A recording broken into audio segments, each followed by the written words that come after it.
Unmasking Halloween, the truth behind the traditions. Have you ever wondered where Halloween really comes from? Is it just about candy, costumes, and fun? Or is there something deeper, something darker behind the masks and pumpkins? What if I told you that Halloween's roots are far from innocent? Stay with me as we uncover the truth about Halloween's origin and what it truly represents.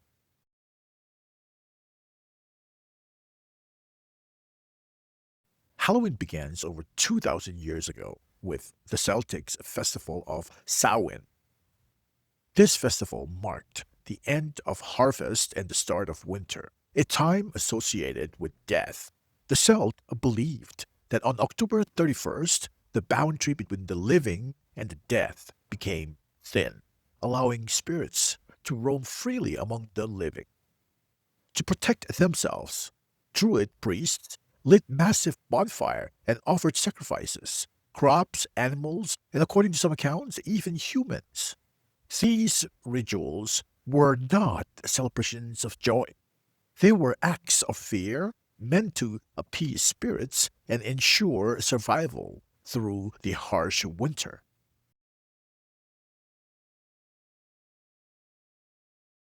Many of today's Halloween traditions come directly from these ancient practices.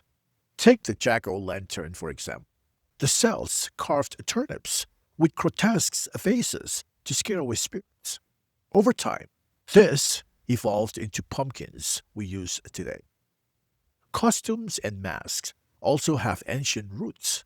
The Celts believed disguises could confuse spirits or frighten them away. By wearing animal skins or hideous masks, they hoped to protect themselves from harm.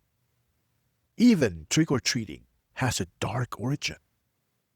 People left food on their doorstep to appease wandering spirits, hoping that they would pass without causing trouble. These were not innocent traditions, they were acts of fear and superstitions.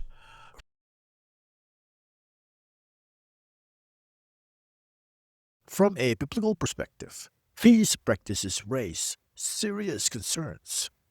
In 1 Corinthians 10:20, the Apostle Paul warns the sacrifices of pagans are offered to demons, not to God, and I do not want you to be participants with demons. Paul's message is clear. Practices rooted in paganism are not neutral, they are spiritually dangerous. Halloween's focus on spirits, death, and the darkness aligns with these warnings. In 2 Corinthians, Paul asks, what fellowship can light have with darkness? What harmony is there between Christ and Belial?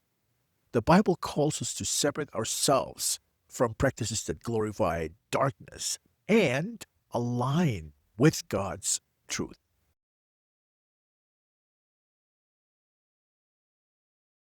Today, Halloween is often disguised as harmless fun, but its symbol, witches, black cats, and bats still represent darkness and the occult. For some, Halloween remains a night of spiritual significance used for rituals and practices tied with witchcraft and paganism. The question is not what Halloween means to us, but what it represents, its essence.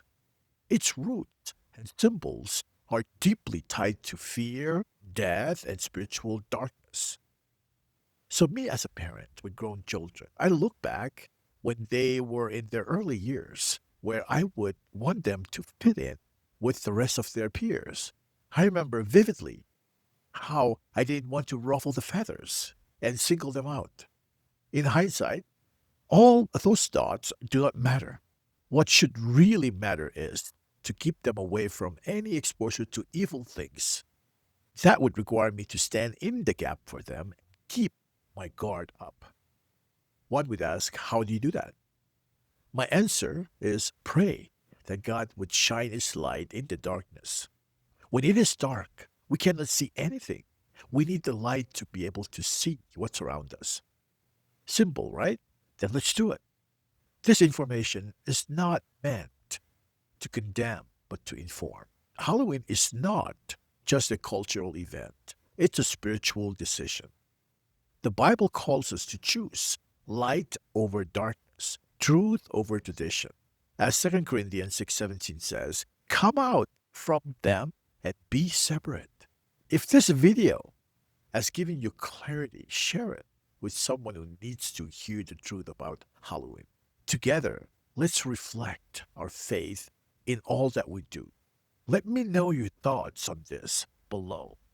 Meanwhile, God bless you and take blessings.